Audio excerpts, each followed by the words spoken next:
Welcome to the NFL Coast to Coast podcast brought to you by lineups.com. Nate and Josh back here with week 4 looks using DraftKings Pick6 with you guys. Definitely want to make sure you're checking out how to do that. We have a nice tutorial video up for you all who are not familiar with DraftKings Pick6 just yet. But for everybody else, definitely want to continue to use this platform. And there's some great deals we'll talk about here in just a minute. But let's go ahead and run through some of the player props that we are picking here for you guys and start with this Packers game, Nate, in your first look. Yeah, I'm actually looking at two things here from this Packers-Cowboys game, which is mostly for the Packers to be able to run the ball, and that means fewer pass attempts for Jordan Love, so you can go less 28.5. That's actually one of the lower attempts on the slate, but I think it's for good reason because I think Josh Jacobs is going to have a big game running the ball. But sticking with Love here, we're going to be looking at, trying to find his passing yards here. You go down to the attempts. You go all the way to the bottom down there with Jalen Hurts, but we're still going less because he's been so efficient throwing the ball deep, and the Cowboys have been so bad being a secondary, being an NFL defense, just absolutely awful. Worst opponent through down percentage, second most yards per play. And Love is fourth in yards per attempt. He's only attempting 26 passes per game, and he's coming off a game where he basically cost the team the game with an interception. So I think a little more conservative, but at the same time, more shot plays. It just all leads to more work for Josh Jacobs, fewer pass attempts. This is who they want to ride. And I mean, the one touchdown comes out as 0.7 times multiplier. That's something you can get on DK. Pick6 is if something is very likely, like Josh Jacobs scoring a touchdown, which he did 11 of 12 to end last season, you can get it at lesser odds as far as putting it in your Pick6. So like that, I like him at 70 rushing yards, which is actually going down here because he's only faced the top three of the top 7 rush defenses so far in terms of EPA. Now facing Dallas, which hasn't given it up that much on the ground. Again, mostly because they've just been so damn bad guarding through the air. So I think Love has an efficient game. He has a clean pocket and he's able to push the ball down the field, but that means fewer pass attempts. Yeah. And I think we can always bring up their defense as well as something that sort of like keeps them ahead in games, right? That positive game script for them is there for a reason up until they ran into the juggernaut Browns defense, which looks incredible right now, which maybe is the one vying for best defense against this Packers defense right now in the league. That's always going to help you with a run heavy script for this Packers team this season. And you're going to, if you look at Jordan Love's pass yards over the last, dating back to the last roughly 3 games of last season, they're not airing it out at all. This is a run first team, and he's definitely a run is going to be involved with his legs, I think, a bit more even than maybe his arms. So let me go over to my first look here and bring up my boy Skattebo. Cam Skattebo quickly, walked his way, caught his way, ran his way into the hearts of all the Giants fans last week, as we saw in a game that no one expected them to even be in very much. They hung around in large part thanks to Cam, and he's at 20.5 receiving yards. And I like more on that for Cam in this one. We saw him so heavily involved in the pass game last week. Have to start with the fact that Jackson Dart is going to be out there. And when you're talking about a guy in his first start in the NFL, you're talking about him looking for safety valves like this Cam Skattebo, Cam Skattebo coming out of the backfield as an easy target there. So the receiving yards are good. I think even the receptions are also a good look for more. 6 of the 8, he caught 6 of 8 targets last week. Both led the team. So did the receiving yards, 65% route participation. And I mentioned this too when we were talking about these notes, like Wan'Dale Robinson really not being used the way he was last year in those drag routes. It's really not. He's much more of a over the seams and fly route guy right now for them, which means there's a lot of openings for guys like Cam who are going to run right underneath and catch all that stuff there versus a Chargers defense that is also making its case and claim for a top 5 defense in the league right now and should continue to be able to shut down long passes and anything run game wise. Yeah, that's what you expect, right? Is them to not give up much over the top. The Chargers. That's why we kind of want to be in wait and see mode with Malik Neighbors as far as is he going to be on the same page with the Rook? Are the Chargers going to give up anything deep? But hopefully they're coaching up Dart to be like, look, in the NFL, sometimes you gotta take a small loss. You gotta dump it down to your running back and see what he can do. And Skattebo has been very good when you get him the ball in his hands for sure. On the other side of the ball in this one, this is actually at 65.5 or 66.5 at times here. Omarion Hampton, because he finally had a decent game running the ball against the Broncos, but I will go less, all the way down to 64, maybe even 63.5 in this matchup. I think the Giants' run defense is better than it's shown. I mean, they do have probably the best defensive tackle in the game, and some great ends around Dexter Lawrence. So at some point, they're going to be able to stand up here. I think they're going to be competitive at home with the Rook here under center. So I'm going to fade Omarion Hampton, who's just going to be in a woeful situation in terms of his offensive line. I mean, we're talking about Mekhi Becton going down now. I mean, they were already 31st in rush defense, offense EPA. The Chargers, only the Raiders have been worse. And now you lose your right guard. The replacement Sallier is a 6th rounder who had a run block grade below 50 the last time he played a full season. Trey Pipkins was getting owned in Denver. And Hampton hasn't done much, even when the blocking has been good. Like he's just been, about an league average running back. It's possible he's just not an explosive guy. And meanwhile, you do have Justin Herbert slinging it at an MVP level. So why would you not continue to lean into having the highest pass rate over expectation, which is what the Chargers do against the Giants defense that's facing the highest pass rate over expectation, because you'd rather target those DBs than I think run it right into the teeth of that line. Yeah, makes sense. I mean, the only thing that you worry about is game script, obviously, if they're dominating this Giants squad. But I don't see that being the case either. Like a lot of the success for this Chargers offense has been finding slightly deeper targets. If it's not Keenan Allen, more in the 8 to 10 yard range. And I don't know that that's necessarily going to be quite as available. Obviously, I don't love the Giants corners, but I like their ability to get enough pressure anyway, that they should be able to sort of bring it. And that might mean more receptions and things of that nature for a guy like Omarion Hampton, and then continue to use the possession receivers that they have, like Ladd and Keenan Allen. But that might make up for a lack of a run game. But let me get into my first look after I just mentioned quickly that if you are not yet a customer of DraftKings Pick6, you definitely want to make sure to sign up, because when you do, if you play with $5, you get $50 there instantly in bonus picks. You do not have to win those picks either. Just play $5, get 50 there in bonus picks. Really great way to kind of jump in, right? If you don't have an account, and make sure that if you do have a DraftKings account, that doesn't mean you're yet signed up for DK Pick6. You can transfer but between the two accounts, which is nice. Back and forth, it's all yours. You do what you want with it, but it is a slightly separate account. So make sure you sign up now. And if you do have a gambling problem, call 1-800-GAMBLER. Help is available for problem gambling.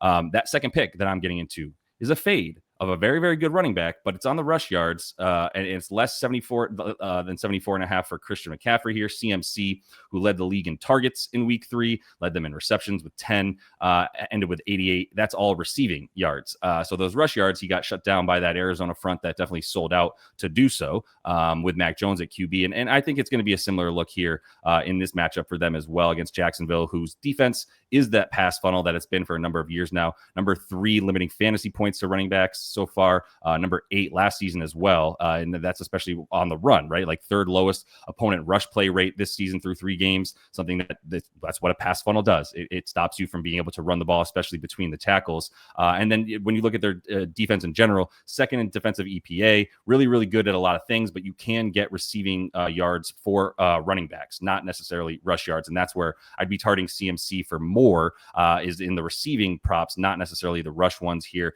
He's going to continue to get that workload on the ground as well, but BRJ, Brian Robinson Jr. is coming in a lot more so just on those rush opportunities. His rush share does cut into CMC's. His target share and all that isn't really relevant here. So again, if Brian Robinson Jr. is on the field, it's because he probably is going to carry the ball 2 of the 3 downs that he's out there, in which case, that just leads to fewer rush yards once again for CMC, who's going to be used much more as a receiver. Yeah, I agree 100%. I think CMC receiving is in play, but the rushing yards should be less, because this 49ers offensive line is not what it used to be, and no George Kittle to help set the edge there, which is big for the whole offense, and that Jacksonville defense is no joke. Late pick here, Treveyon Henderson, the Rook, yet to really break out for the Patriots, did look really spry in the preseason.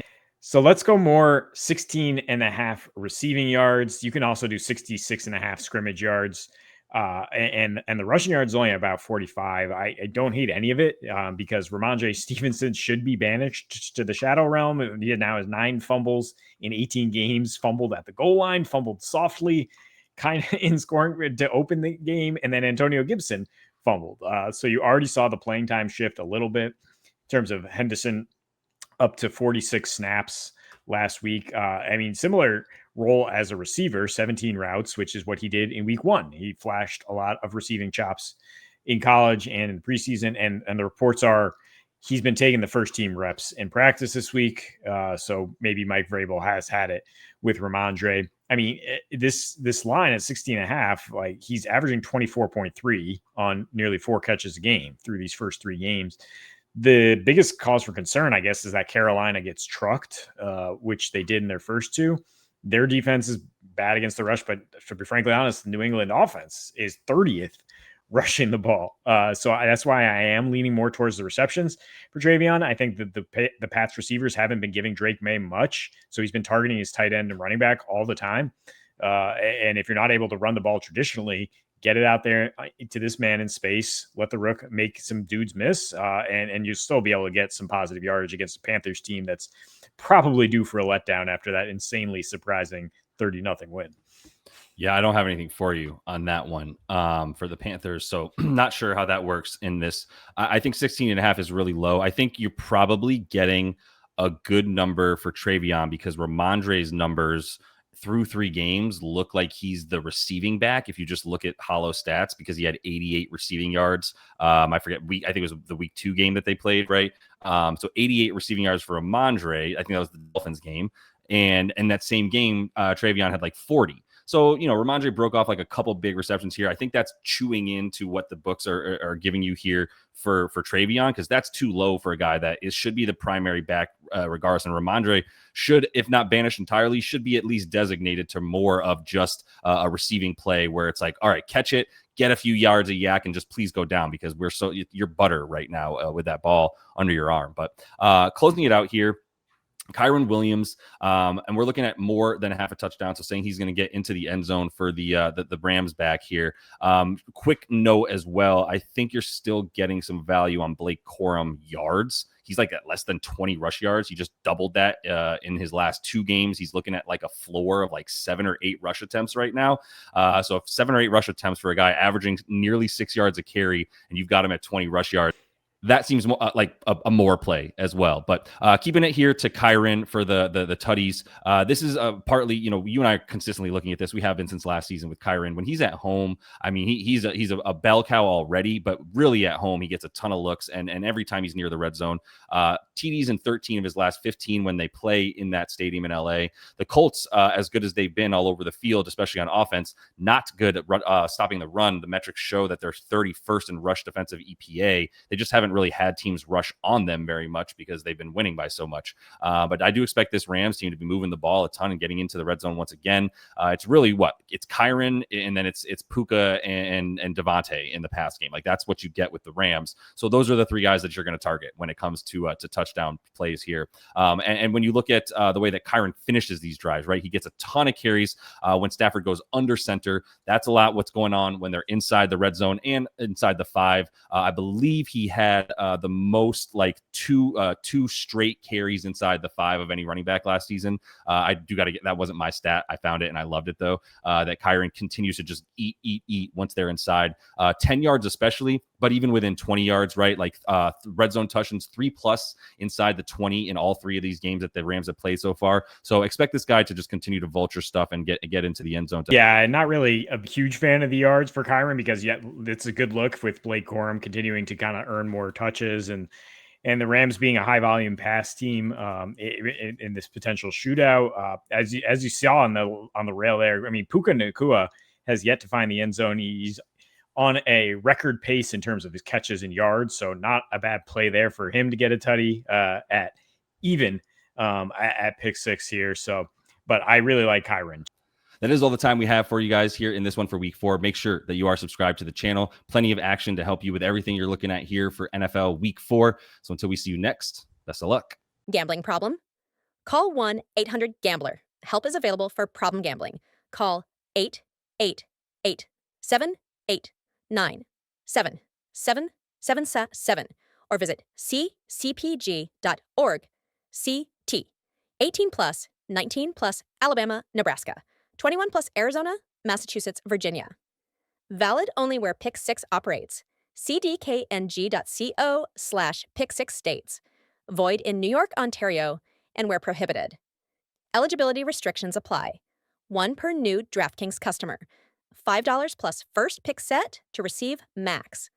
$50 issued as non-withdrawable bonus picks that expire in 14 days, 336 hours. Ends October 13th, 2025 at 11:59 p.m. Eastern Time. Terms: pick6.draftkings.com/promos. Sponsored by DraftKings.